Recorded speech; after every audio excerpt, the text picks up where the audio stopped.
దేవునికి మహిమ కలుగును గాక. సామెతలు 2వ అధ్యాయం మొదటి వచనం. నా కుమారుడా ఎవరు పిలుస్తున్నారు? ఆడవాళ్ళైతే అని మనం తీసుకోవాలి దాన్ని.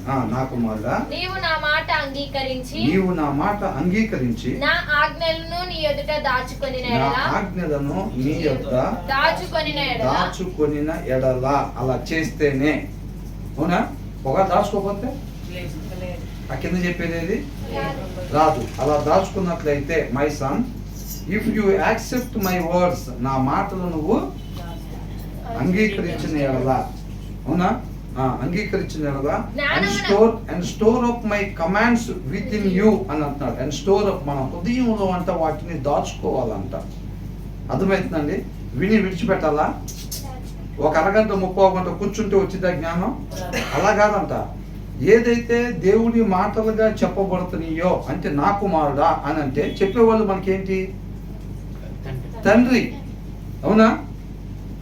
నా కుమారుడా నీవు నా మాట అంగీకరించి, ఆయన మాట అంటే ఏంటి? వాక్యం. దాన్ని ఏం చేయాలంట? అంగీకరించి పరిగణలోకి తీసుకొని యాక్సెప్ట్ చేసి దాన్ని మన హృదయంలో భద్రపరుచుకోవాలంట. అర్థమవుతుందండి? మన హృదయం అనే పలక మీద దాన్ని రాసుకోవాలి. భద్రపరుచుకున్నాం అప్పుడు అని అంటున్నాడు. నా ఆజ్ఞను నీ యొద్ద దాచుకొని ఎడల జ్ఞానమునకు నీ చెవియొగ్గి. ఏం చేయాలంట? Turning your year to wisdom అని అంటున్నాడు. జ్ఞానానికంటే మనం ఏం చేయాలంట? చెవి యొగ్గాలంట. అర్థమవుతుందండి? ఇష్టపడాలి. చాలా మందికి ఈ దినాల్లో ఏమవుతుంది? వాక్యం అంటే, ప్రార్థన అంటే ఒక 5 నిమిషాల్లో అయిపోయింది, పాటలు అయితే ఒక 20 నిమిషాల్లో అయిపోతాయి, వాక్యం అయితే మినిమం గంట. అదే కొద్ది కష్టం అవుతుంది. ఏంటంట? దేవుడు మాట్లాడంటే గంట సేపు వినాలంటే కష్టం అవుతుందంట. అవునా? అదే ఎవరన్నా లోకస్తులు రాసిన మాటలు సీరియల్లో పెట్టినా, సినిమాల్లో పెట్టినా అయ్యి 2.5 గంటలు కంటిన్యూగా విని మళ్ళీ ఇంకొక 2.5 గంటలు వినటానికి కూడా ఇష్టపడే జనం ఉన్నారు. అవునా? సర్వ సృష్టికర్త, మనం సృష్టించిన ఆయన 1 గంట సేపు మాట్లాడతాను అంటే సరే చెప్పండి. అవునా? మనకే ఫీలింగ్ ఉంటుందో ఒకసారి. Turning your year to wisdom అని అంటున్నాడు. And applying your heart to understand అంట. మన హృదయాన్ని ఏం చేయాలంటే ఆ మాటల్ని అర్థం చేసుకునేటట్టుగా మన హృదయాన్ని ఏం చేయాలంట? సిద్ధపాటు చేసుకోవాలంట. అవునా? ఆజ్ఞని యొద్ద దాచుకుని ఎడల జ్ఞానమునకు నీ చెవియొగ్గి హృదయపూర్వకముగా వివేచనను అభ్యసించిన ఎడల ఏం చేయాలంట? హృదయపూర్వకంగా, ఏదో బలవంతంగా కాకుండా. ఎలాగంట? హృదయపూర్వకంగా. దేన్నంతా అభ్యసించాలంట? వివేచన అంటే ఎప్పుడు ఏమి చెయ్యాలో, ఏది చెయ్యకూడదో అనే ఒక జ్ఞానాన్ని దయచేసేదాన్ని వివేచన అంటాం. ఏం చెయ్యాలో, ఏమి చేయకూడదు, ప్రతి క్షణం దేవుడి కృపను బట్టి మనకి ఇచ్చిన ఆ క్షణం మనం ఏం చేయాలి, ఏం చేయకూడదు అని తెలియపరిచేదాన్ని ఏమంటున్నారు? వివేచన. దాన్ని ఏం చేయాలంట? మనం అభ్యసించాలంట, నేర్చుకోవాలంట. అవునా?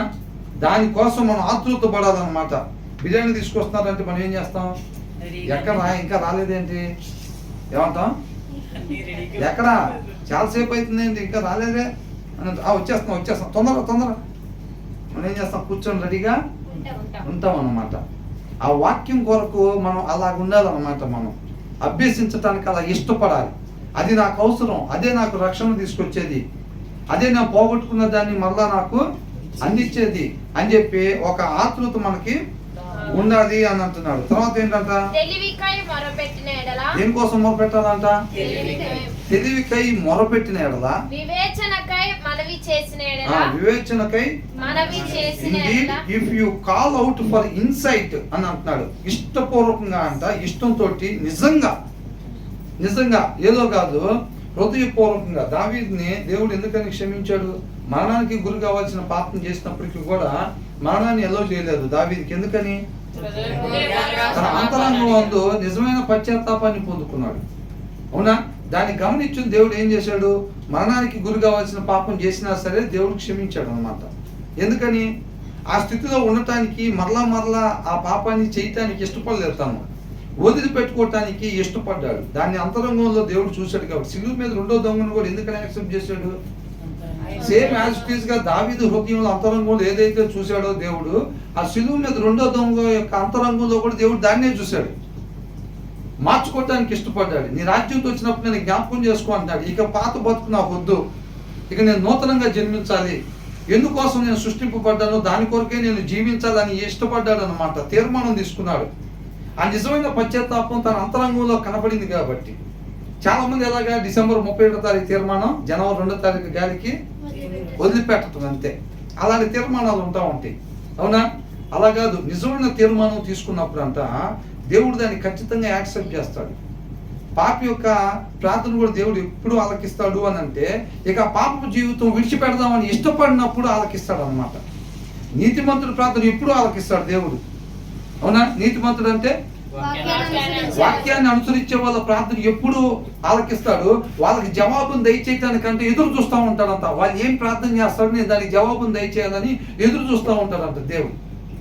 పాపి ప్రార్థన కూడా ఒకసారి వింటాడు, ఎప్పుడనంటే దాన్ని విడిచిపెట్టుకోవటానికి ఇష్టపడినప్పుడు దేవుడు ఆ ప్రార్థనని ఆలకిస్తాడు అన్నమాట. ఇక్కడ ఏమంటాడంటే ఇండీడ్ అంటే నిజంగా, if you call out for insight అని అంటాడు. దాని యొక్క అంతర్భావం కొరకు కానీ నువ్వు కోరుకుంటే, నా కృపను కోరుకుంటే అని అంటాడు. దేనికోసం అంట?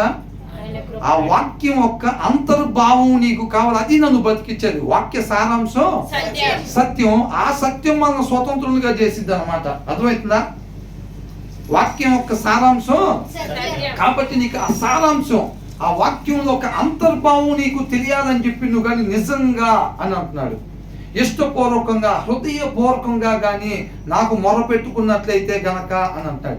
ఏదో వచ్చామా ఆదివారం కాబట్టి శుక్రవారం కాబట్టి వచ్చామా ప్రార్థన చేసామా 2 పాటలు పాడామా ఏదో ఇష్టం లేకుండా వాక్యం విన్నామా వెళ్ళిపోయామా పుణ్యం వచ్చిందా అంటే నామకార్థ క్రైస్తవులమే. నువ్వు నిజంగా హృదయపూర్వకంగా కానీ if you call out for insight and cry a loud అని అంటున్నాడు. ఏంటంట? And cry A loud. Hannah ఎలాగ మొరపెట్టుకుంది సమూయేలు కోసం, అవునా? తన కుమ్మరించుకున్నంత దేవుడు పాదాలు చెందంట తన హృదయాన్ని కుమ్మరించుకున్నాడు అన్నమాట. అర్థమవుతుందండి? అందుకని అంటున్నాడు and cry a loud for understanding. ఈ వాక్యం యొక్క సారాంశాన్ని అంతర్భావాన్ని నువ్వు తెలుసుకోవాలని చెప్పి నువ్వు గట్టిగా మొరపెట్టుకున్నట్లయితే దాన్ని అర్థం చేసుకోవాలి. అది అర్థం కావాలి. చాలా మంది అంటారు నాకు చదువుతుంటే అర్థం కావట్లేదు, అసలు వింటుంటే అర్థం అవ్వట్లేదు నాకు సరిగ్గా అంటాడు. ఏం చేయాలంటే అప్పుడు మొర పెట్టుకోవాలంట ఆయన పాదాల చెంత, అవునా? దాన్ని అర్థం చేసుకునే జ్ఞానం ఎక్కడి నుంచి వచ్చింది? జ్ఞానం నీకు కొదువుగా ఉంటే నన్ను అడగమని అంటున్నాడు. అర్థమవుతుందా? ఇక రావట్లేదని వదిలిపెట్టేస్తే ఆ స్థితిలోనే మనం ఏదైతే ఆజ్ఞ అతిక్రమణ చేసి పాపం చేసి దానివల్ల మరణాన్ని తెచ్చుకున్నామో ఇక మరణంలోనే ఉండిపోతాం. అర్థమవుతుందండి?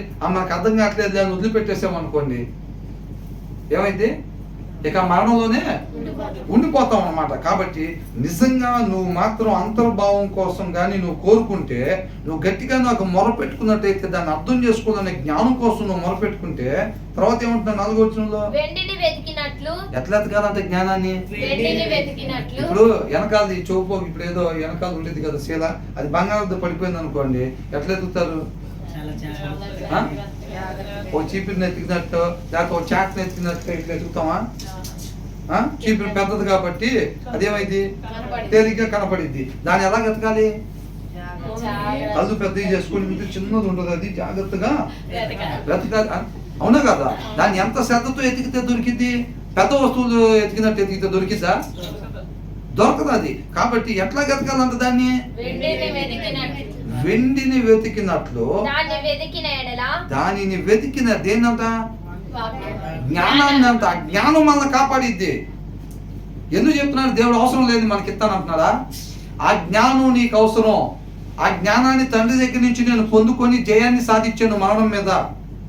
కొంతకాలం ఉండి చనిపోయేవాడిగా కాకుండా నిత్యం యుగయుగాలు తండ్రితో పాటు జీవించేవాడిగా నేను సాధించింది ఆ జ్ఞానం వల్లే నేను సాధించేదాన్ని.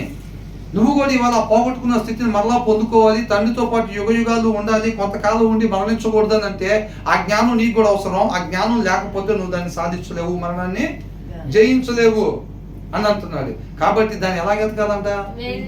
వెండిని వెతికినట్లు దాన్ని వెతికిన ఎడలా దాచబడిన ధనమును వెతికినట్లు దానిని వెతికిన ఎడలా. ఇప్పుడు ఇంగ్లీష్ లో ఇచ్చాడు 4th one, and if you look for it as for silver and search for it as for hidden treasure అని ఇచ్చాడు. హిడెన్ ట్రెజర్ అంటే నిధి రహస్యం. నిధిని ఎట్లా ఎతుకుతారు? ఆ చెంబులో ఒకటి తీసుకురా అంటారా? గవర్నమెంట్ వాళ్ళు ఏం చేస్తారంటే ఒక ఇన్స్ట్రుమెంట్ ఉంటుంది ఆ దగ్గర, అర్థమవుతుందండి? ఆ భూమిలో ఎక్కడైతే ఉందో నిధి ఉందో ఆ డిటెక్టర్ పెట్టి ఏం చేస్తూ ఉంటారు? ఎతుకుతూ ఉంటారు, చెక్ చేస్తూ ఉంటారు, బాగా పరిశీలనగా దాన్ని ఎతుకుతూ ఉంటారు అన్నమాట. హిడెన్ ట్రెజర్, దాచబడిన ధనము అని. హిడెన్ అంటే దాచబడిన నిధిని వెతికినట్లు అంట. మనం ఏం చేయాలంట? దాచబడిన నిధి ఎట్లా ఉంటుంది? దాచబడింది అని అంటే ఓకే బయటికి కనపడతా ఉండిద్దా? దాన్ని ఎక్కడో వెతకాలన్నమాట అది, అవునా? అలా మనం జ్ఞానాన్ని వెతకాలంట. దేవుణ్ణి ఎలా కనుగొనాలంట? ఒక గుడ్డతను ఒక వస్తువుని కనుక్కోవాలంటే ఏదైనా ఇది టేబుల్ అని చెప్పాలంటే, ఇది పుస్తకం అని చెప్పాలంటే, ఇది పెన్ అని చెప్పాలంటే ఎట్లయితే దాన్ని తడివిలాడి కనుక్కుంటాడో మనం దేవుణ్ణి అలా కనుక్కోవాలంట, సృష్టికర్తని. అర్థమవుతుందండి? ఒక సృష్టిగా దేవుణ్ణి మనం అలా కనుక్కోవాలంట. జ్ఞానాన్ని దాచబడిన నిధిలాగా వెతకాలంట. ఊరికి ఏదో ఫార్మాలిటీకి వచ్చామో పోయామో, క్రైస్తవులుగా పుట్టాము కాబట్టి మనం శుక్రవారం, బుధవారం, ఆదివారం ప్రార్థనకి హిందువులు అడిపోయినట్టుగా, ముస్లింలు అడిపోయినట్టుగా మనం కూడా ఇటు పోవాలి అని అంటే దొరికిద్దా? దాచబడింది పైన ఎతికితే దొరికేది కాదు. దాచబడిన దాన్ని ఎట్లా ఎతుకుతామో అట్లా వెతకాలంట. యెహోవా యందు భయభక్తులు కలిగి ఉండుట ఎట్టిదో నీవు గ్రహించదవు. అప్పుడు అంట దెన్ అని రాశారు ఇక్కడ ఇంగ్లీష్ లో. ఏంటంట? Then you will understand the fear of the lord. దేవుని యొక్క భయం ఏంటో నీకు అప్పుడు అర్థమైద్ది అని అంటున్నాడు. ఎట్లా వెతకాలంట? ఆయన నోట నుంచి వచ్చిద్దంట జ్ఞానం. ఎక్కడి నుంచి వచ్చిందంట? ఆయన నోట నుంచి వచ్చిద్దంట. ఆయన నోట్లో నుంచి వచ్చిందని ఏమంటారు? వాక్యం అని అంటాం, అవునా? అంటే జ్ఞానం ఎక్కడ దొరికింది మనకి? వాక్యంలో నుంచి ఆ జ్ఞానాన్ని పొందుకుంటాం అన్నమాట. మనం వాక్యాన్ని ధ్యానించాలి, సమస్తం దాంట్లోనే ఉంది. వాక్యం చదవకుండా దేవుడి జ్ఞానం కలిగి ఉండాలంటే అది అసాధ్యం. అర్థమవుతుందండి? కాబట్టి ఏం చేయాలి? వాక్యాన్ని ధ్యానించాలి. వాక్యాన్ని ఎప్పుడైతే చూడాలండి, వాక్యాన్ని ఎప్పుడైతే ధ్యానిస్తూ ఉంటామో ఆ యొక్క జ్ఞానం మనం పొందుకుంటా ఉంటాం. ఆ దేవుని యొక్క భయం అనేది మన హృదయంలోకి ప్రవేశిస్తూ ఉండిద్ది అనమాట. ఆ భయం మనకి అవసరము, ఆ జ్ఞానం మనకి అవసరము. మనం పోగొట్టుకున్న స్థితిని మళ్ళా పొందుకోవాలి అన్న, ఒక మనిషి ఉండాల్సిన రీతిగా మాత్రమే ఉండాలన్నా ఆ భయము, ఆ జ్ఞానము మనకి అవసరము. నేను వాటితోనే జయించాను కాబట్టి మీరు కూడా వాటిని కలిగి ఉండాలి అంటే గుప్త నిధిని వెతికినట్టుగా మీరు దాన్ని వెతకాలి అని అంటున్నాడు. యెహోవా యందు భయభక్తులు కలిగి ఉండుట ఎట్టిదో నీవు గ్రహించదవు అని అంటున్నాడు. దేవుని గూర్చిన తెలివిని, వివేచనని అంట అవి మన కాపాడుతాయి అంట, మన ఆత్మీయ జీవితాన్ని కాపాడుతాయి అంట. దుష్టుల నుంచి, లోకం నుంచి, అపవాది నుంచి అంట అవి మనల్ని కాపాడుతాయి, మన ఆత్మీయ జీవితాన్ని కాపాడుతాయి. ఇవి మనకు కావాల్సిన ఆయుధాలు. ఇవి మనకి ఈ లేకపోతే ఈ పోరాటంలో గెలవలేము మనం. ఈ ఆయుధాలు ఎట్లాగంట? వెతుక్కోవాలంట, గట్టిగా ఆయన దగ్గర మొర పెట్టుకోవాలంట, కష్టపడాలి అని అర్థం. అర్థమవుతుందండి? కష్టపడాలి, సమయాన్ని కేటాయించాలి, శ్రద్ధ ఉండాలి, పూర్ణ హృదయంతో మనం ఆయన దగ్గర మొర పెట్టుకొని వెతకాలి. చిన్న పోగుపోతే ఎట్లా వెతకాలో అట్లా దాన్ని వెతుక్కోవాలన్నమాట, దాన్ని సంపాదించుకోవాలి. అప్పుడు మనం జయాన్ని పొందుకుంటాం. అర్థమవుతుందండి? మనకి ఏదన్నా ఒక రోజు కూలి ఒక 600 రూపాయలు రావద్దని అంటే ఎంత సమయం పని చేయాలి? 5 నిమిషాలా, 10 నిమిషాలా, పావు గంట? పొద్దు నుంచి సాయంత్రం దాకా ఎంతసేపు దాస్తాం 600 మనం? దాన్ని సంపాదించాలంటే పొద్దు నుంచి సాయంత్రం దాకా పని చేయాలి. మన శాశ్వత జీవాన్ని ఇచ్చే దానికోసం మనం ఎలాగెత్తుక్కోవాలి? ఎంత టైం కేటాయించాలి? రాత్రి నిద్రపోయేటప్పుడు ఒక 3 నిమిషాలా? అప్పుడు బైబిల్ చదివేది. కాబట్టి దాన్ని మనం తెలుసుకోవాలి. Then you will understand the fear of lord and find the knowledge of God అని అంటున్నాడు. ఏమంటున్నాడు? దేవుని గూర్చిన విజ్ఞానము నీకు లభించును. యెహోవా యందు భయభక్తులు కలిగి ఉండట ఎట్టిదో నీవు గ్రహించదవు.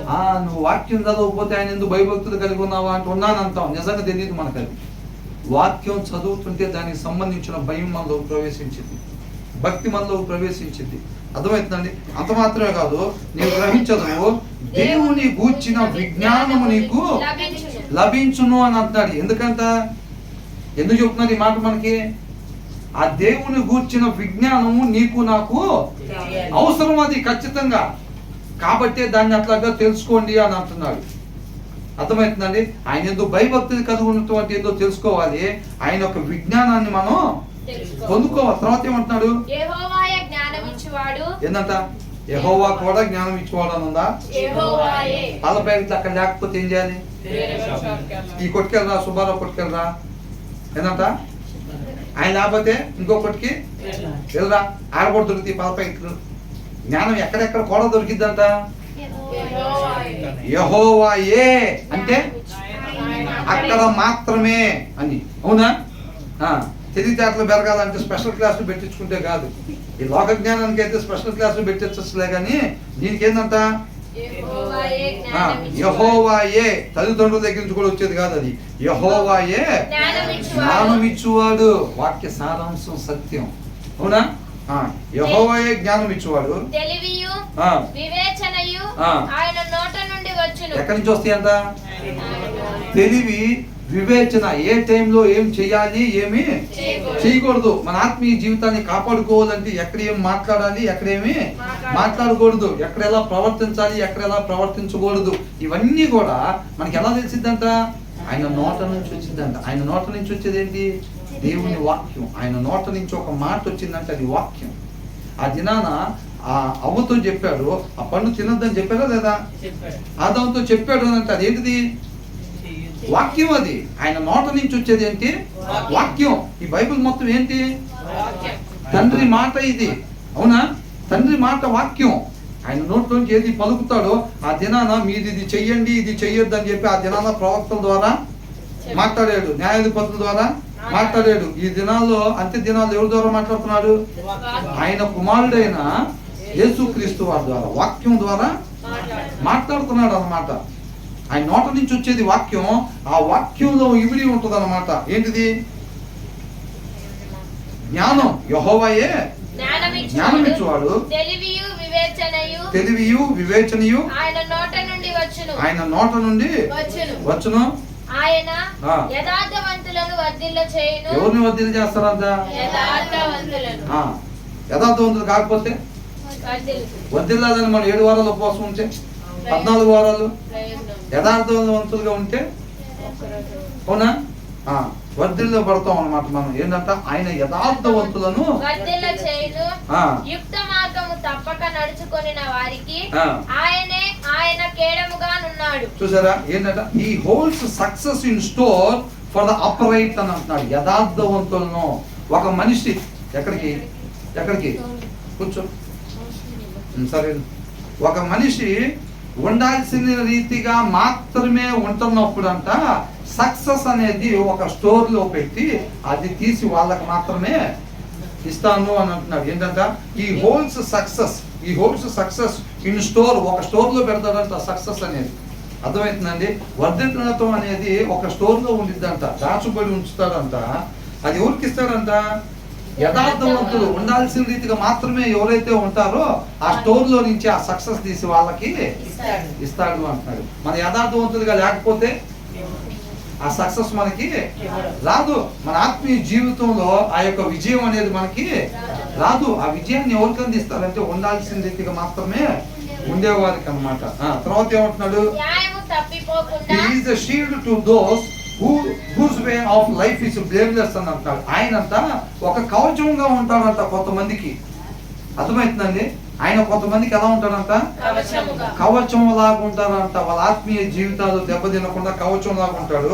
ఎవరికి అని అంటే to those whose way of life is blameless అని అంటాడు. నింద లేకుండా ఎవరైతే ఉంటారో వాళ్ళకి మాత్రమే ఆయన కవచం లాగా ఉంటాడు అని అన్నాడు. తేపకి నిందలు పడే వాళ్ళ కాదు. అబ్రహాం ఏం చేశాడు? వాళ్ళ భార్య చెప్పగానే ఆగరమంటే వెళ్ళిపోయాడు. వెళ్ళిపోగానే దేవుడు తర్వాత మాట్లాడిన ఫస్ట్ మాట ఇదే, నా సన్నిధిలో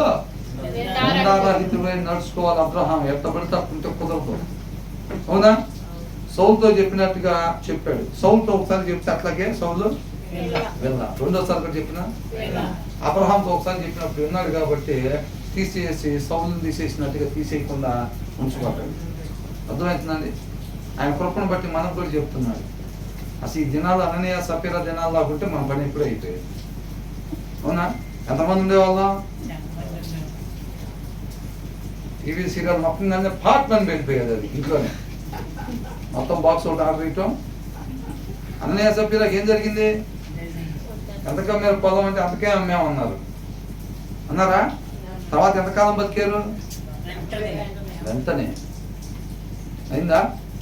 అది అట్లా ఆయన కృపను బట్టే కేవలం ఇలా ఉంటున్నాం. ఆయన కృపను వినియోగించుకునే వాళ్ళు తప్ప దుర్వినియోగం ఒక లైసెన్స్ లాగా భావించుకోకూడదు. మనం అది ఏం కాలేదుగా మనం చూసాం. ఏమైంది? మొన్న ఆడేం అబద్ధాలు ఏమైంది?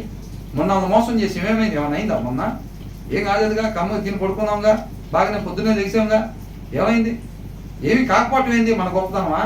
ఆయన కృప. మార్పు చెందుతామని ఆయన కృప.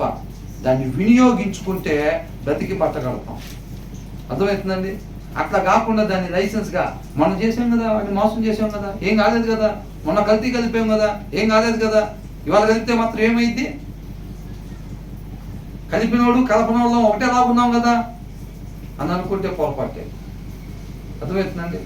ఖచ్చితంగా దాన్ని కానీ దుర్వినియోగం చేసుకున్నామంటే శాశ్వతంగా నష్టపోయేవాళ్ళుగా ఉంటాం అన్నమాట. కాబట్టి అని అంటున్నాడు, దేవుడు చూడండి ఎలా ఉంటాడో. అసలు ఆయనతో సహవాసం అంటే ఎట్లా ఉంటుంది? ఆయన మనం కలిగి ఉండాలి అని అంటే ఎలాగా? అర్థమవుతుందా? దేవుడిగా అర్థమవుతున్నాడా? నన్నుగా మీరు తెలుసుకొని అని అంటున్నాడు. అర్థమవుతుందండి? ఈ హోల్డ్స్ సక్సెస్ అని అంటున్నాడు ఇన్ స్టోర్. ఎవరి కోసం? ఎవరైతే యథార్థంగా ఉంటారో వాళ్ళ కోసం. అర్థమవుతుందండి? ఇస్కరియోతు యోధలాగా రొట్లు విరిసి, ప్రభా ఇదిగో గ్లాస్, ఇదిగో ప్రభా, షూ పాలిష్ చేస్తూ ఉంటారు కొంతమంది. బాసుల దగ్గర ఏం చేస్తూ ఉంటారు? చేయాల్సిన పని చేయరు. అది బాస్కి షర్ట్ మీద పడితే దొలపటం, తల చెదిరిపోతే చదవటం, ఇట్లాంటివి చేస్తూ ఉంటారు. Shoe polish batch. అవునా? అట్లాంటివి చేస్తూ ఉంటే అయిపోయిద్దా? నామకార్థంగా వాటికి దేవుడు పడిపోతాడా? పడిపోడు.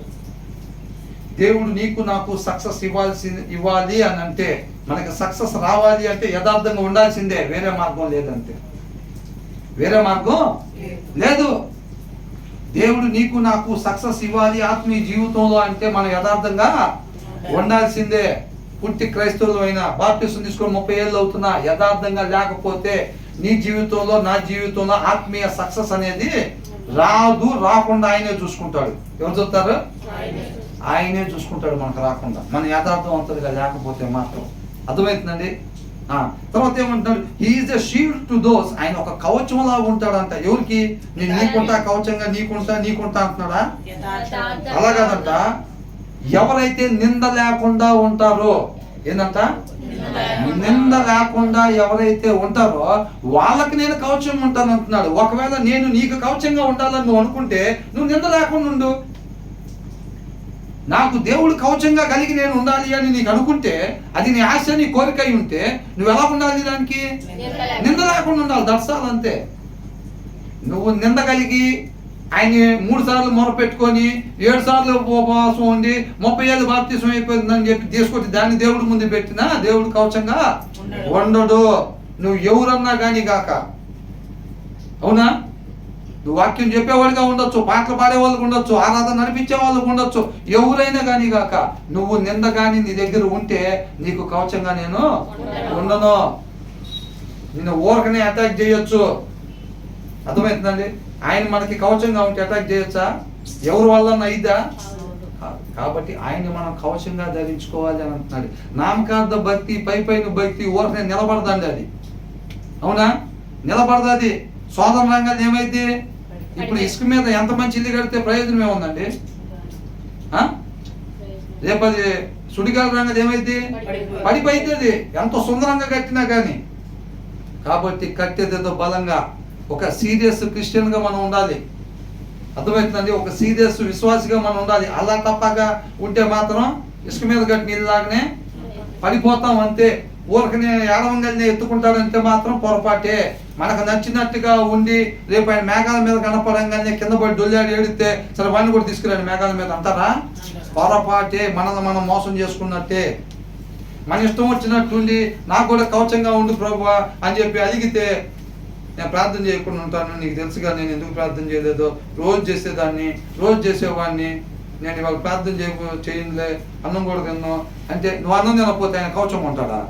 నేను అన్నం తినకపోతుంటాడా? అట్లాంటి ఉండే దేవుడిని దేవుడిగా తెలుసుకోవాలి. సరిగ్గా తెలుసుకోలేదనుకోండి, ఇట్లాంటి పిచ్చి పనులన్నీ చేస్తూ ఉంటాం. అవునా? భర్త బెండ్ అయిపోతాడు అన్నం తినకపోతే, దేవుడు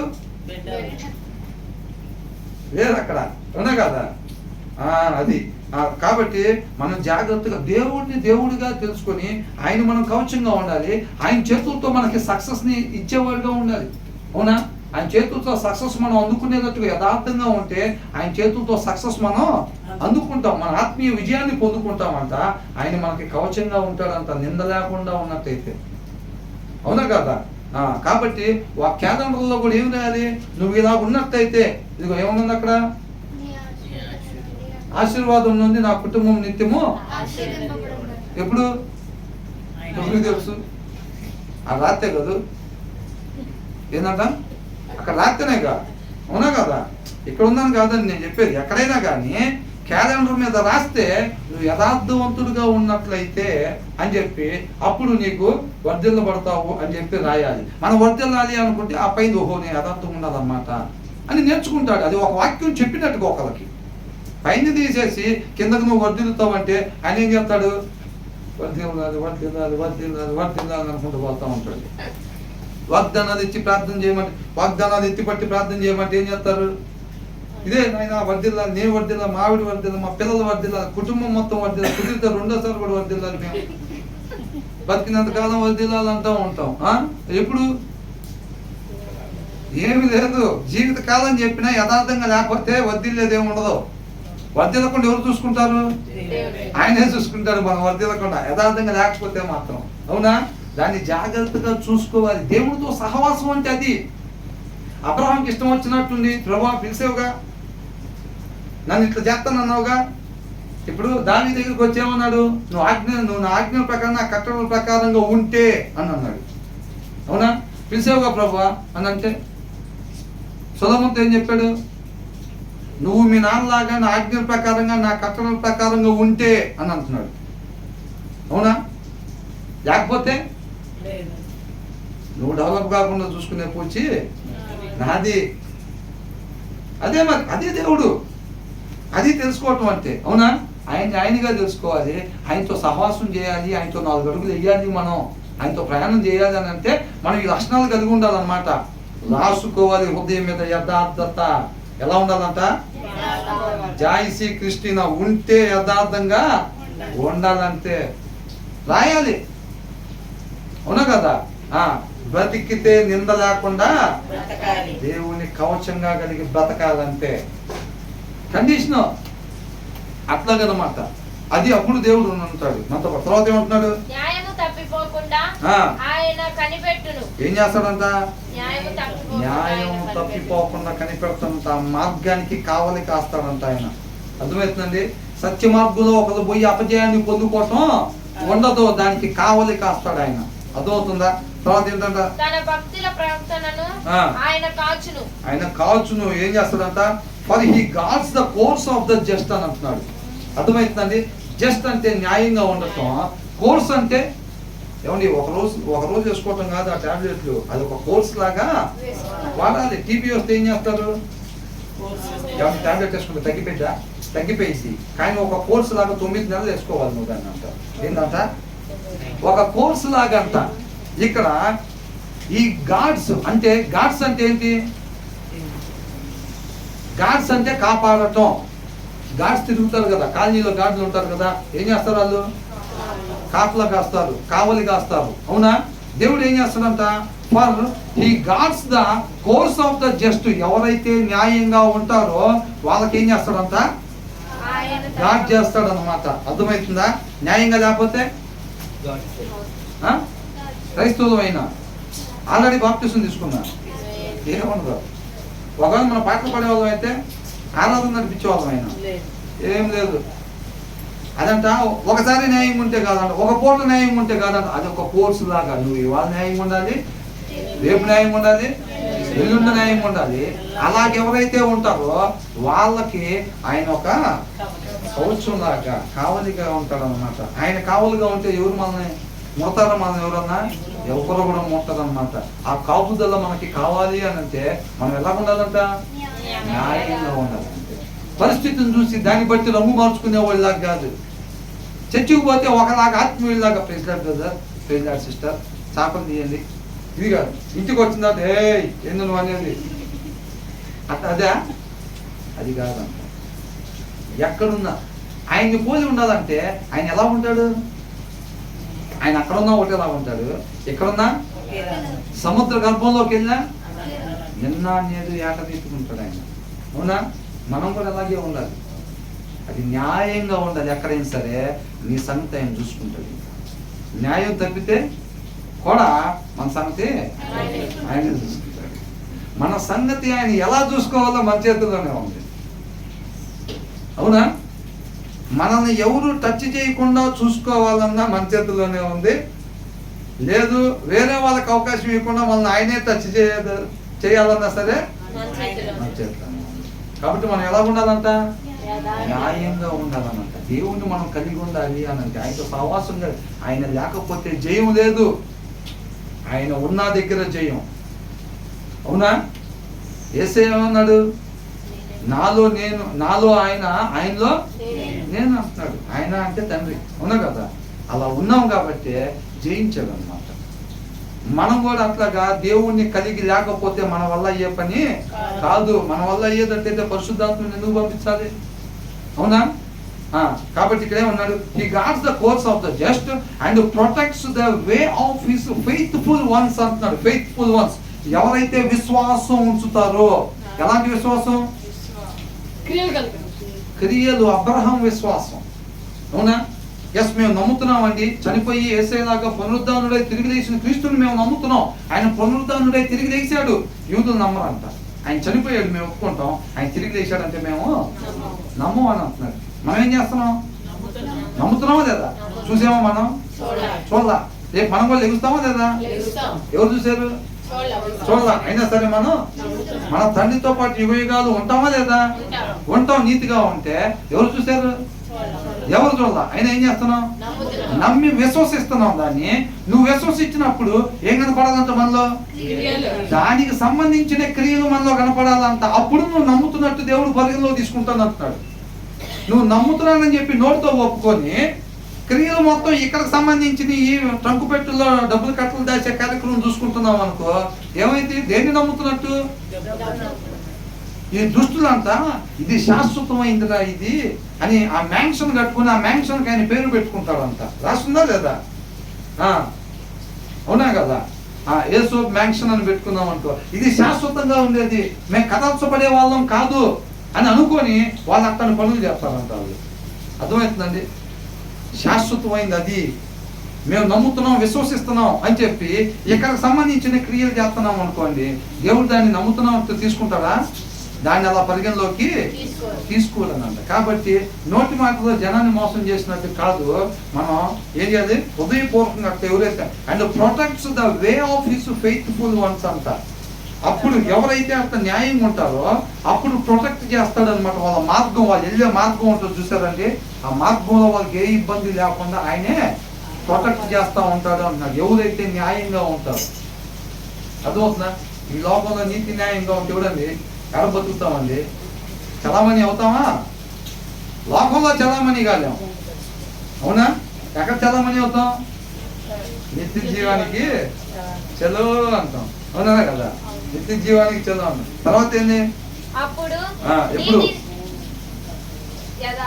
మన న్యాయంగా యథార్థంగా ఉంటే ఆ తర్వాత అప్పుడు నీతి న్యాయములను యథార్థతను ప్రతి సన్మార్గమును. సన్మార్గం అంటే మంచి మార్గం, ఉండాల్సిన మార్గం, ప్రతి మనిషి ఉండాల్సిన మార్గం అన్నమాట, వెళ్ళాల్సిన మార్గం. నీవు తెలుసుకొందువు అని అంటున్నాడు. మనం యథార్థంగా ఉండాలి, నింద లేకుండా ఉండాలి, నీతిగా మనం ఉండాలి. అప్పుడు దేవుడు మనకి తోడుగా ఉంటాడు, మనకి కావలిగా ఉంటాడు అన్నమాట. మనకు ఒక కవచం లాగా ఉంటాడు. అప్పుడు నీతి న్యాయములను యథార్థతను ప్రతి సన్మార్గమును నీవు తెలుసుకుందువు. అలా లేకపోతే మనకు తెలిసిద్దా? మనకు తెలియదు అసలు. ఆ తర్వాత ఏంటంట? అప్పుడు జ్ఞానం మన హృదయంలోకి వచ్చిద్దంట. అర్థమవుతుందండి? అప్పుడు హృదయంలో నుంచి ఏది వస్తే దాని ప్రకారంగా శరీరం నడుచుకుంటా ఉండిద్ది. అర్థమవుతుందండి? ఎంతమందికి అర్థమైంది? అప్పుడు ఇదంతా అయిన తర్వాత అంటే ఆ రీతిగా మనం ఉంటుంటే ఆయన కావలి కాస్తా ఉంటాడు కాబట్టి అప్పుడు జ్ఞానం అంట మన హృదయంలోకి చొచ్చుకొని పోయిద్దంట. అప్పుడు ఆ జ్ఞానం హృదయంలో నుంచి వచ్చేటప్పుడు ఆ జ్ఞానాన్ని శరీరం అనుసరిస్తూ ఉండిద్ది. మనం వెళ్ళాల్సిన మార్గంలో మనం వెళ్తాం. ఆ జ్ఞానం మన హృదయంలో లేదనుకోండి, ఎప్పుడు ఏం చేయాలనే జ్ఞానం మన హృదయంలో లేకపోతే ఏమైంది? ఆ మోసపూరితమైన హృదయంలో నుంచి ఏదైతే వచ్చిందో దాన్నే శరీరం వెంబడించేసింది. వెంబడించగానే అప్పుడు ఏమైంది? చెడు మార్గంలో మనం వెళ్ళిపోతా ఉంటాం. తర్వాత ఏమంటున్నాడు? అప్పుడు తెలివి మనకు ఎలా ఉంటుందంట? మనోహరముగా ఉంటుందంట.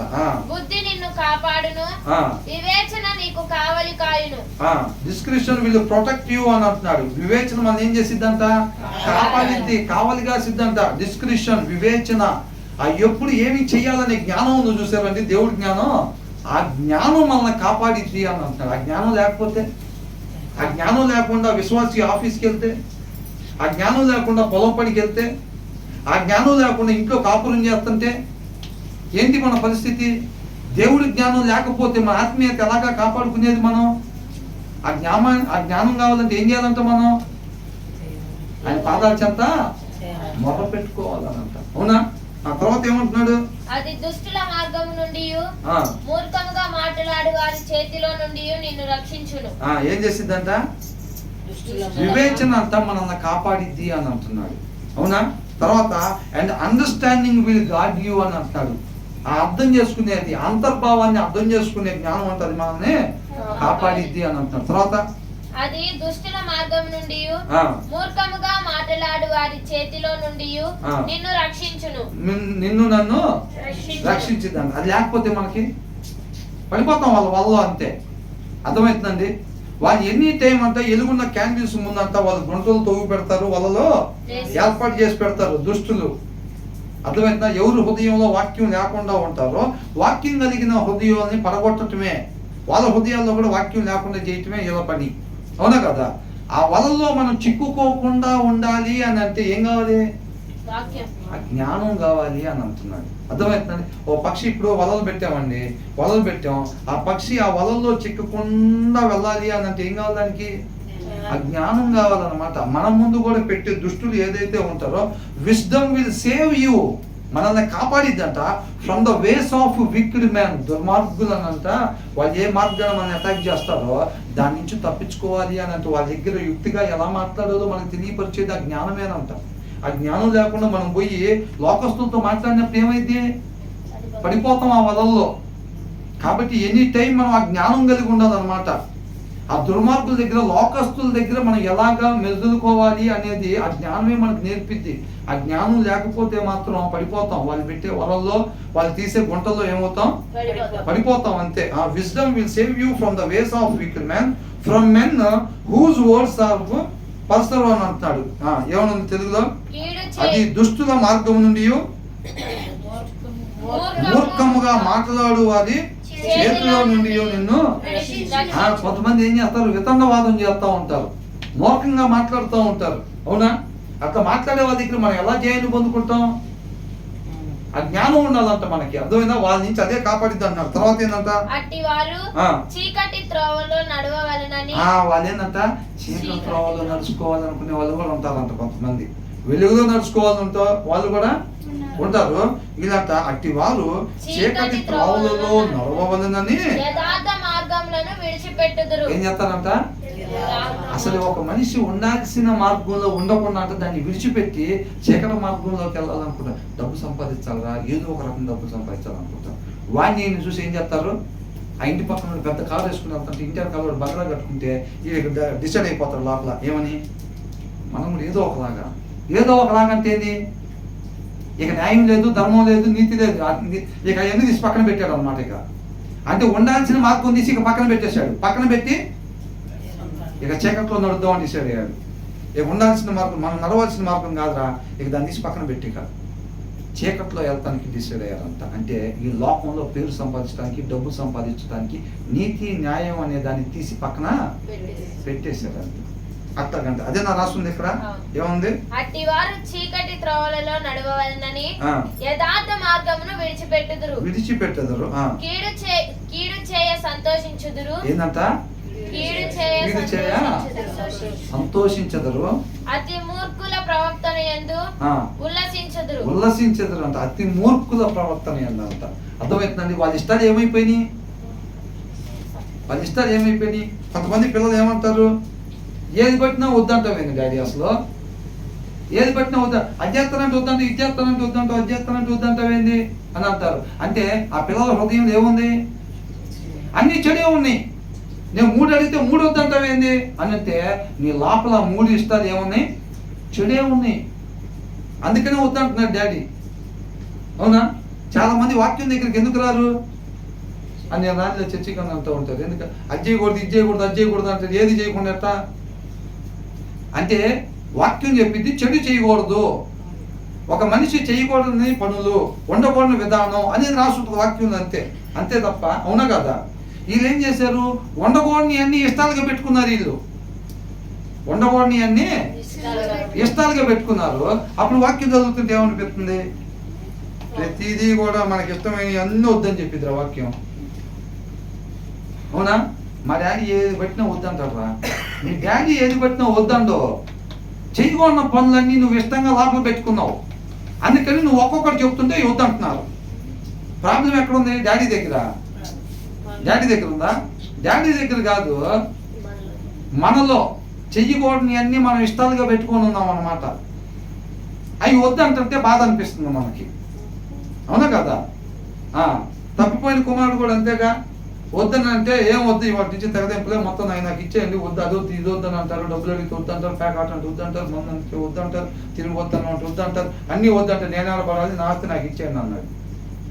ఇచ్చేయండి అని వాదిచ్చి లాక్కొని ఆ డబ్బులు తీసుకొని వెళ్ళిపోయి తన లోపల ఉన్న ఇష్టాలన్నీ నెరవేర్చుకొని చివరాకరికి ఎక్కడికి వెళ్ళాడు, పంది పొట్టు తినే దగ్గరికి చేరుకున్నాడు. ఎక్కడికి నడిపించింది, తన లోపల ఉన్నాయన్నీ ఎక్కడికి నడిపించినాయి, అక్కడికి నడిపించింది.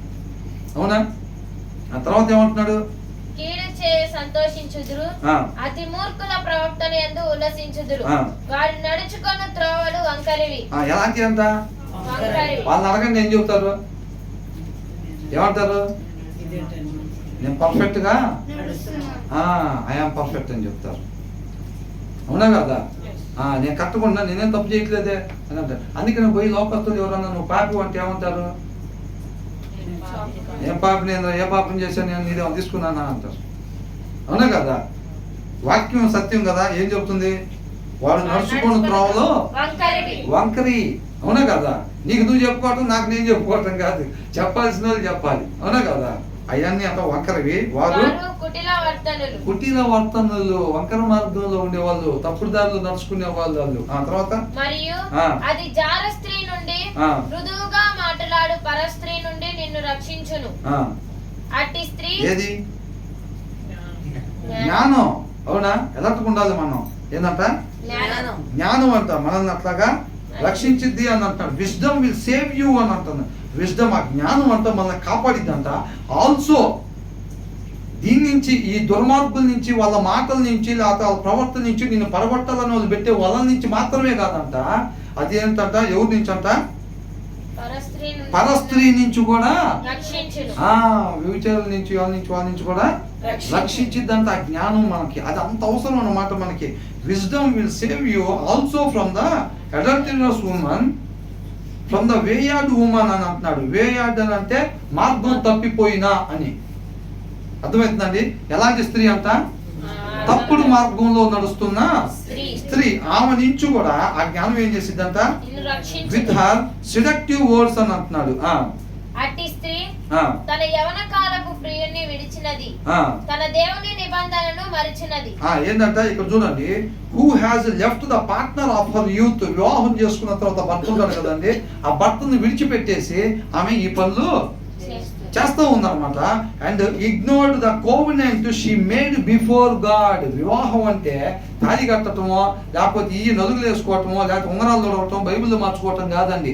మనం దేవుడు చూస్తా ఉండంగా మనం ప్రమాణాలు చేస్తాం చూసారండి, అది వివాహం అంటే. ఆ ప్రమాణాలు వివాహం. నువ్వు అవునంటే అవును, నువ్వు కాదంటే కాదు, అలా ఉండాలంతే. దానికన్నా తాళి బలమైందా?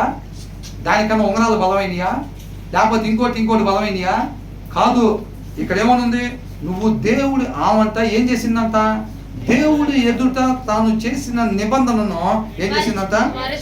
మరుచున్నది అని అన్నది. ఎంత చక్కగా చూడండి. And ignored the covenant she made before God అని అర్థమవుతుందండి. అది బలమైంది అన్నమాట. కాబట్టి దేవుని ముందర ఒకసారి నిబంధన చేసిన తర్వాత భార్య విషయంలో దాన్ని తప్పటానికి వీల్లేదు. ఇంకా ఎంత పెద్ద తప్పులన్నా కానీ ఏదైనా కానీ, నేను అంటున్నాను వేరే రకంగా తీసుకోబాకండి. హోషేయ దగ్గర నుంచి మనం నేర్చుకోవాల్సినవి చాలా ఉంటాయి. అర్థమవుతుందండి. అది ఫిజికల్గా గాను ఆత్మీయంగా కూడా. అనుకోకుండా ఒకవేళ ఎక్కడన్నా పరిస్థితుల్లో, అది భార్య కావచ్చు, భర్త కావచ్చు, ఏదన్నా ఒక లోకస్తుడి దగ్గర ఏదన్నా పరిస్థితికి గురి కావాల్సి వచ్చినప్పుడు, తన భర్త కావచ్చు, భార్య కావచ్చు, ఆత్మీయురాలు ఉన్నప్పుడు ఏం చేయాలి?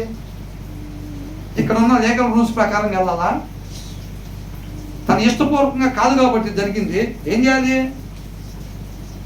ఏం చేయాలండి? ఏం చేయాలి? ఎవరు ఎప్పుడేం చేస్తున్నారు?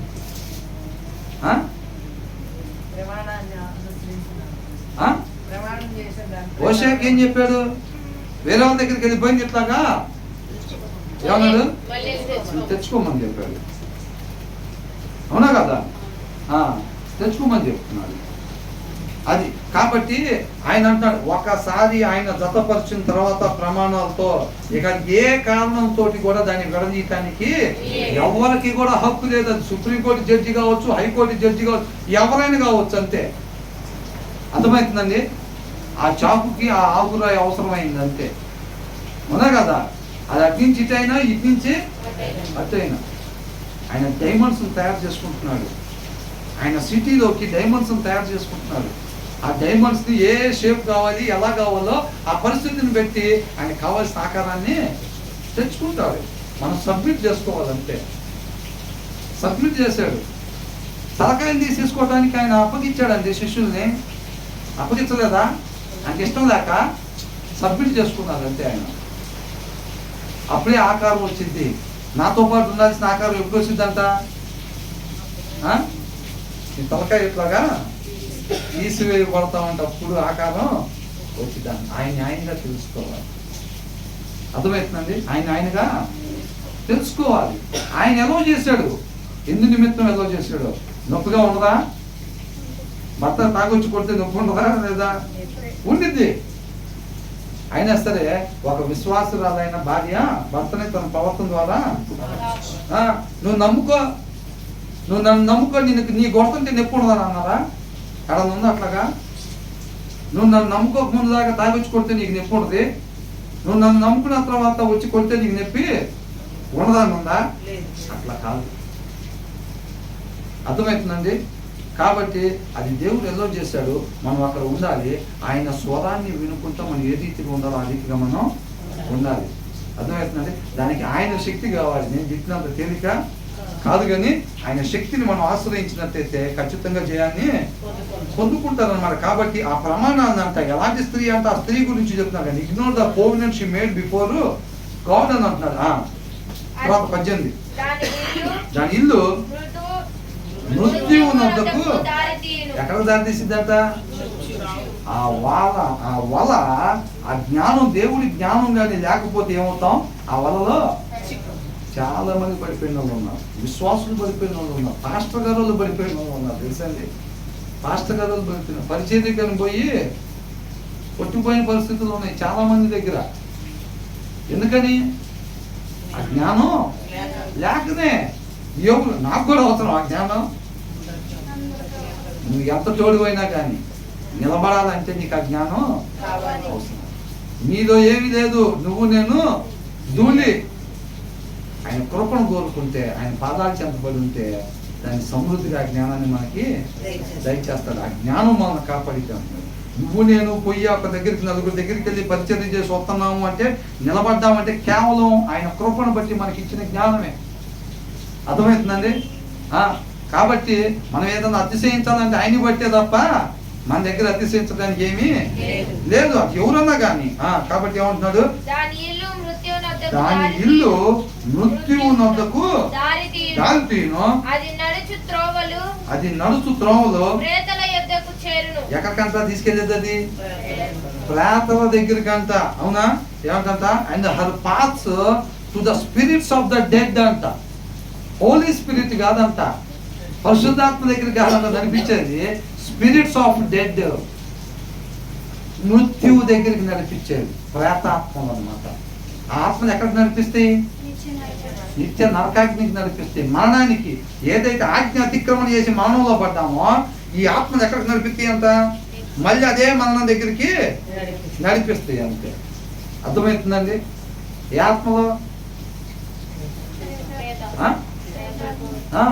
ఇప్పుడు సౌలు నడిపించింది ఎవరు? సౌలు దగ్గరికి దురాత్మలు వచ్చాయి. అవునా? ప్రవచించేవాడు దురాత్మ దగ్గర వచ్చినప్పుడు. అర్థమవుతుందండి? కాబట్టి ప్రవచించిన ప్రతి ఒక్కరు దేవుడు ఆత్మ ద్వారానే ప్రవచిస్తున్నారు అనుకోవటం మాత్రం పొరపాటు. అది దాన్ని చెక్ చేసుకోవాలి మనం. అర్థమవుతుందండి?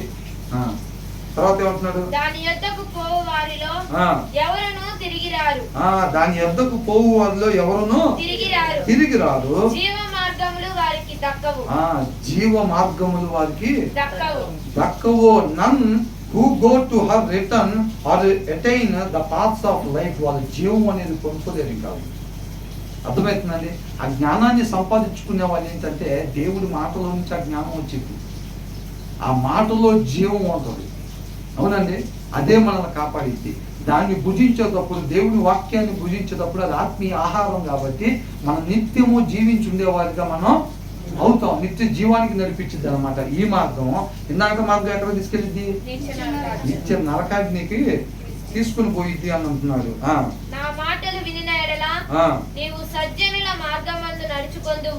ఏంటంట? నా మాటలు thus you will walk in the ways of the good and keep to the paths of the righteous అని అంటున్నాడు. సజ్జనుల మార్గమందు అంటే మంచివారి మార్గంలో, మంచి మార్గంలో ఒక మనిషి ఉండాల్సిన రీతిగా మాత్రమే నిన్ను ఉంచేది ఆ జ్ఞానం అని అంటున్నాడు. అది అంత అవసరమైంది. ఇది అవసరమా? లేకపోతే అంత పెద్ద అవసరం ఏం లేదా? మ్యాండేటరీ, అంత ఖచ్చితంగా ఉండాల్సిందే. అది లేకపోతే మన పని అయిపోయినట్టే. అర్థమవుతుందండి? ఫోన్ లేకుండా పోతే ఫోన్ ఇంట్లో పెట్టొచ్చారు, అసలు ఫోన్ పే చేయడానికి లేదు, యువతను మాట్లాడటానికి లేదు, ఏమీ లేదంట. ఫోన్ వల్ల అంత నష్టం వస్తే, జ్ఞానం లేకుండా పోతే బయటికి, జ్ఞానం లేకుండా పోతే ఏం పోయింది? ఆత్మీయత పోయింది, సమస్తం పోయింది. అర్థమవుతుందండి? కాబట్టి ఆ జ్ఞానం లేకుండా బయట ఎక్కడ మనం తిరగకూడదు. అవునా కదా? ఆ వివేచన లేకుండా ఉండకూడదు. ఏ టైంలో విశ్వాసి ఏం చేయాలి, ఏం చేయకూడదు అనే ఒక జ్ఞానం మనం కంపల్సరీగా మనం కలిగి ఉండాలి అని అంటున్నాడు. తర్వాత నడుచుకుందువు, ఏంటంటే ఎవరి ప్రవర్తన అంట? నీతిమంతుల ప్రవర్తనని అనుసరించదు. అంటే ఏందా దేశం? నిత్య జీవం అంతే. అవునా? అప్పుడు ఇవన్నీ మనం ఎప్పుడైతే కలిగి ఉంటామో ఎక్కడ ఉంటామంట?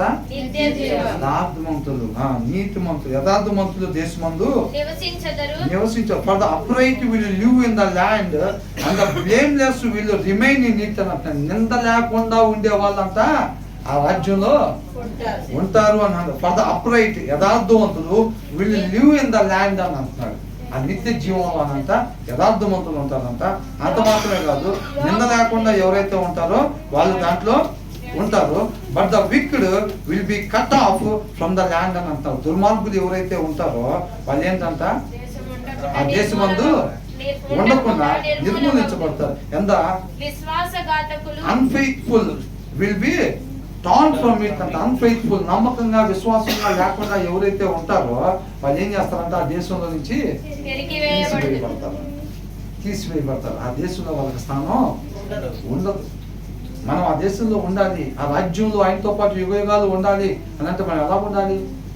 యథార్థవంతులుగా ఉండాలి, నింద లేకుండా ఉండాలి, ఆ జ్ఞానం కలిగి మనం ఉండాలి, ఆ వివేచన కలిగి ఉండాలి, ఆ తెలివి కలిగి ఉండాలి. దాన్ని అది ఎలా వచ్చిందంట, ఎలా వెతకాలంట? మొదటి 4,5 వచనాలు ఇచ్చారు. దాచబడిన గుప్త నిధిని వెతికినట్టు వెతకాలి. ఓతనే దొరికిపోద్దా? అది ఆ డబ్బా ఆడుంది చూడరా అని అంటారా? ఆ పేట ఆడుంది చూడ అట్లా కనపడిద్దా? సింపుల్ గా అట్లా కనపడదంట. దానికోసం టైం కేటాయించాలంట, శ్రద్ధ నిలపాలంట, పూర్ణ హృదయంతో దాన్ని వెతుక్కోవాలంట. ఒక దగ్గర ఏదైనా వస్తువు పెట్టి మర్చిపోయాం అనుకోండి, ఇల్లు మొత్తం ఎట్లా ఎతుకుతాం? అణువు వెతుకుతా ఉంటాం ఇల్లు మొత్తం. గుప్త నిధిని ఎతికినట్టు ఆ జ్ఞానాన్ని వెతుక్కోవాలంట. అది అంత అవసరం. అట్లా వెతుక్కోపోతే అంత టైం ఎవరు కేటాయిస్తారా? అంతసేపు బైబిల్ ఎవరు చదువుతారు? అంత శ్రద్ధ పెట్టి అసలు ఏముందో వచ్చినంలో దాని అంతర్భావాన్ని తెలుసుకోవాలని అంత శ్రద్ధ ఎవరు నిలుపుతారా? అట్లా నిలిపితేనేనంట నీ ఆత్మీయతను కాపాడే ఆ జ్ఞానం, ఆ వివేచన నీకు దొరికిద్ది అని అంటున్నాడు. ఆ జ్ఞానం నీ హృదయంలోకి ప్రవేశించింది అంటున్నాడు. నీకు ఒక కవచం లాగా నేను కాపలా ఉంటానని అంటున్నాడు. అర్థమవుతుందండి? ఇవన్నీ మనకి కావాలంటే మనం ఎలా ఉండాలి? నామకార్థంగానా? పైన మరి ఎలాగా? వాళ్ళతో వీళ్ళతో పోల్చుకుంటానా? ఎవరు చూడలేదండి ఈ రోజుల్లో. సినిమాలు ఎవరు చూడటంలా, అబద్ధాలు ఎవరు ఆడతలేదు, ఎవరు చూడలేదు, వాళ్ళతో వీళ్ళతో పోల్చుకోనా? అలా కాదు. అర్థమవుతుందండి? కాబట్టి దేవుడు ఆ యొక్క కృప మనం ఎల్లప్పుడూ కోరుకోవాలి. తన ఉద్దేశాన్ని చక్కగా స్పష్టంగా తెలియపరుస్తూ ఉన్నాడు. నేను జయాన్ని ఏ రీతిగా పొందుకున్నానో మనం కూడా ఆ రీతిగా జయాన్ని పొందుకోవాలని చెప్పి దేవుడు కోరుకుంటా ఉన్నాడు. దానికి కావాల్సిన ఆయుధాలు మనకి అందిస్తానికి సిద్ధంగా ఉన్నాడు అన్నమాట. అర్థమవుతుందండి? నిజంగా ఇండీడ్ అనే పదం వాడారు.